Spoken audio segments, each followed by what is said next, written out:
Hello, hello, happy Tuesday. What is up? How are you guys? I'm gonna give it a little time to see if anyone's joining us. Marlene, what's up, girl? How are you? I wanted to come on a little bit later because I feel like there's more people on in the evenings. Happy Wednesday. It's Tuesday, Marlene. Don't confuse me like that. Happy fall, happy autumn. I want to come on here and give you a little bit of insight on how to break the binge restrict cycle. Sometimes people think this is just how it's going to be. I guess, I'm doomed for binge eating followed by restriction and so on and so forth. If that's you, that's okay. You don't have to say present. You don't have to raise your hand, but if you do, we are here for you. So I do want to acknowledge that and see if anyone's going to join us. Marlene, if it's just me and you, that's fine too. Present.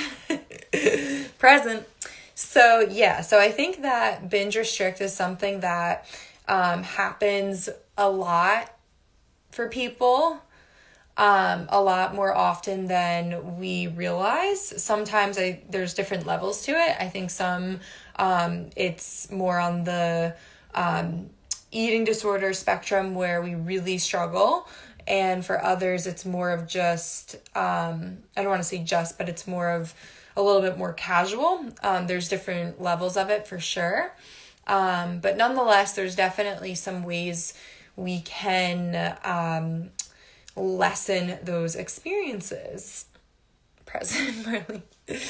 So Marlene, it might just be us tonight, which is totally fine.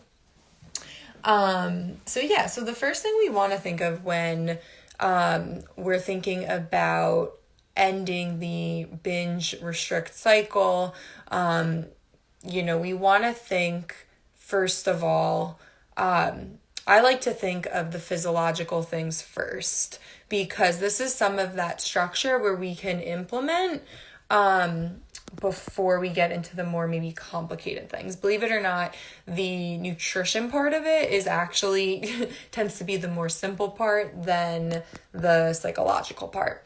So the first thing I would ask yourself is take a look and notice what you're fueling your body with. So on days that you binge, or just in general, if you took a look at how you eat throughout the day, and how you fuel your body, it can be really insightful to see whether that binge or that need to eat a lot of food later in the day is coming from a lack of physical nourishment, so a lack of food nourishment, or if it's more a lack of nourishment in other areas.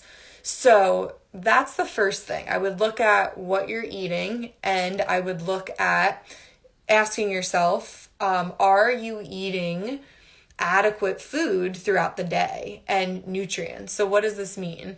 Without going too into the nutrition here, it means, are you fueling your body what it needs? The different macronutrients, carbs, protein, fats. So each of those macronutrients offer the body different things. Your carbohydrates are your energy source, so they're going to digest the quickest. In other words, you're not necessarily going to feel super satisfied from just eating carbohydrates.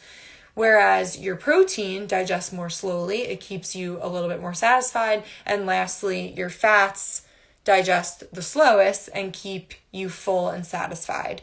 So if, for example, you're looking at your diet and your day, and you're not eating a lot of, protein in your diet, and you're eating a lot of carbohydrates, then that can really be insightful of, on a physiological level, I'm hungry. My body's not getting what it needs. So I'm binging later because I didn't eat enough of the macronutrients, protein, and fat.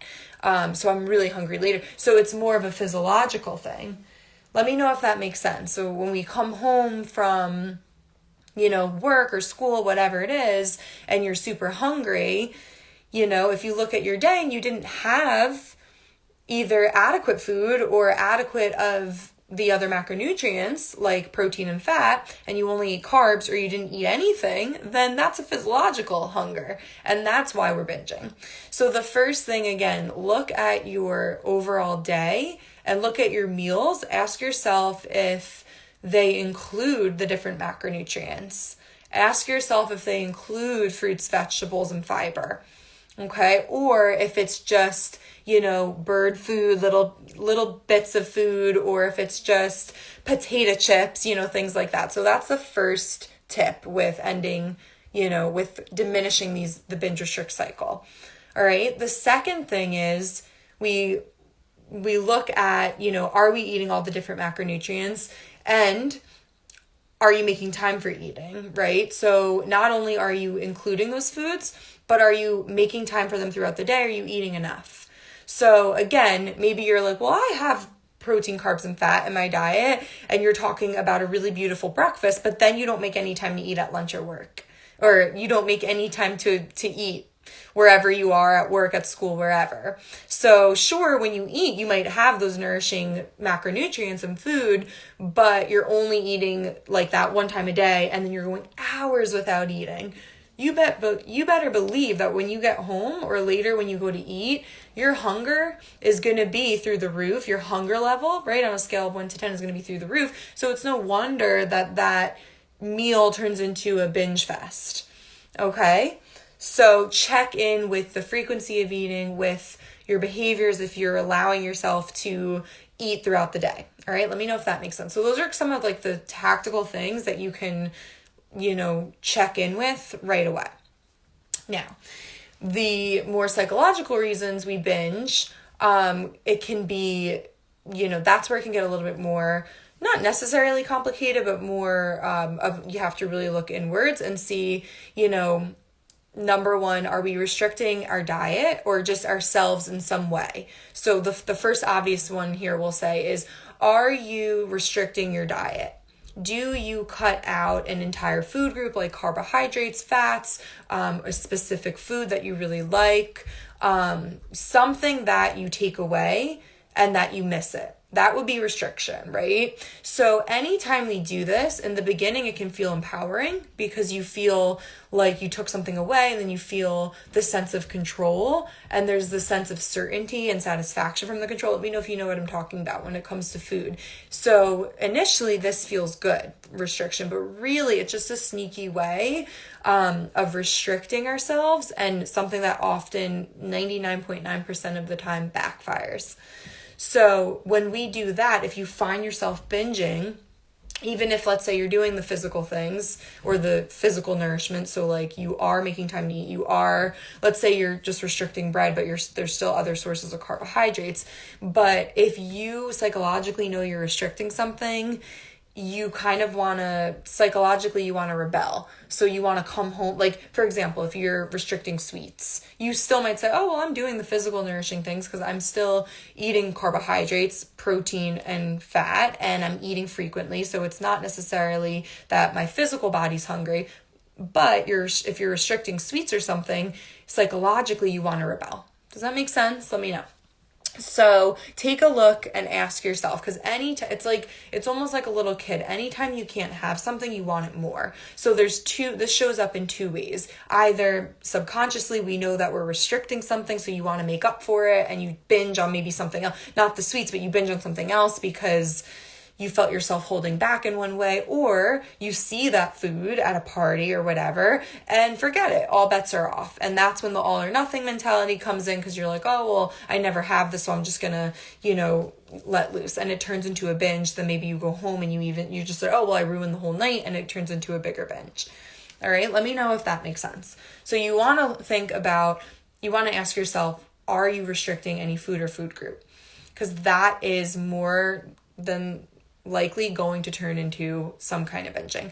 The other thing is, ask yourself where you're restricting yourself in other areas of your life. And this is where, Marlene, what we were saying Thank you. Y means yes. I figured that. Where it can get a little complicated because, maybe we're not restricting ourselves in the food department, but maybe we're restricting ourselves in other areas of our lives, and we're making up for it with food, right? That's more of like the emotional eating. So maybe we're restricting ourselves in not allowing ourselves to do something, or we're not allowing ourselves pleasure, or whatever it is. A way that restriction, again, how we rebel against that can be food. For some people, that's turns into binge eating. It's just a rebellion, an act of rebellion. Another reason, psychologically, even if we're fueled throughout the day, we're eating what we, those nourishing foods, and we're still binge eating, is we might be covering something emotional, right? So again, it's like another version of emotional eating. So we might not necessarily be restricting or forcefully holding back in one area, but we might be using the food as a cover of something that has happened in our past, of some kind of emotional trauma, of some kind of avoidance, where we use food to block it out. We use food as a quick hit of dopamine. So there's just a ton of different reasons that we might be binge eating that don't necessarily have to do with those physical things. That's why I think the physical questions are the easiest to ask ourselves, to really understand if physically we're being nourished, so we're not up against that battle. Because a lot of the times people are like, oh my gosh, maybe it is psychological. And for certain people, they're like, oh, actually, I just wasn't eating throughout the day, right? Or I just wasn't eating enough protein and fat. And in fact, I'm pretty good otherwise, then that's great for that person. But for some of us, even when we are eating nutritiously, balancedly, nourishedly, whatever you want to call it, healthfully, we still find ourselves binging. And that's when we need to look inwards and ask what else is going on. And that's the meat of it. Okay, let me know if that makes sense. Hi guys. We're just talking about how to end the binge eating. So the first step is, again, become aware of how you actually eat. Become aware of whether or not you're understanding how to nourish your body in a way that supports physical satisfaction from a nutrition physiological standpoint, number one. Then number two, ask yourself, is there any area of restriction in your life that you're restricting and that you're rebelling with food? All right. And then again, ask yourself if there's a reason, that there might be something you're covering up or you're not dealing with in a more nourishing way, right? Whether that be therapy, whether that be, journaling, whether that be, anything other than eating to sort through that emotional trauma, really, get to the root of it. So a lot of the times, guys, just understanding the basics of nutrition and how to fuel your physical body, like I said earlier, that can really help people resolve some of the issues. Number two, if it's not, a super deep rooted emotional trauma issue that you're dealing with, sometimes just becoming aware that you're emotionally eating and then creating that pause and doing more soul nourishing things in lieu of that can really help dissipate the binge restrict cycle. All right. So, and then in situations where it is more complex, it's deep rooted, that's okay. It's just an invitation for you now to get curious of how can you resolve this in a way that's actually really going to help you move forward, move through this. And that's where you reach out for that help. Okay. So those are some tips on how you can start ending the binge restrict cycle, and really get a better grip on things and just kind of move through it so you can feel your best and you can be freed from this, the binge restrict cycle. So this is one of the things that we really go deep into with in the academy, in the sense of the techniques we learn about, of course, the basics of nutrition. Again, that's super powerful because for many, many people, that's all they really need to stop that, the binging. And once we have that that shift of frame of mind where all foods can fit and we don't have to restrict food to be healthy and nourished. That in itself takes away that psychological restriction piece, right? So yeah, that's the kind of work that we work on in the academy, along with what are other ways we can nourish ourselves without food? Because a lot of the times we don't even ask ourselves, what are other ways to deal with our emotions that don't involve food or alcohol? We don't even ask, right? So developing that awareness and that connection with yourself and what you like, that soul connection, that intuition, and really tapping into your pleasure, purpose, and joy and other ways to be nourished outside of food, which is really common. In our society, we always kind of soothe ourselves with food and alcohol. That's kind of just the nature of it. But taking it a step further, beyond that, how can we be nourished? So these are the things that we really get into in the academy, the Normalizing Nutrition Academy, so you can break the cycle. Okay, so I hope this helped. I hope these tips helped you guys. I'm happy to answer any questions. You can drop them in the comments or send me a message. If you're interested in the academy that starts early next month, early October, let me know, send me a message. You can also, bye Marlene, you can also book a free call. The link for that is in my bio, so we can see if the academy is a right fit for you, if this is something that you really want to make changes with and move on and learn how to break that cycle. All right, guys, I'll talk to you later and have a good night.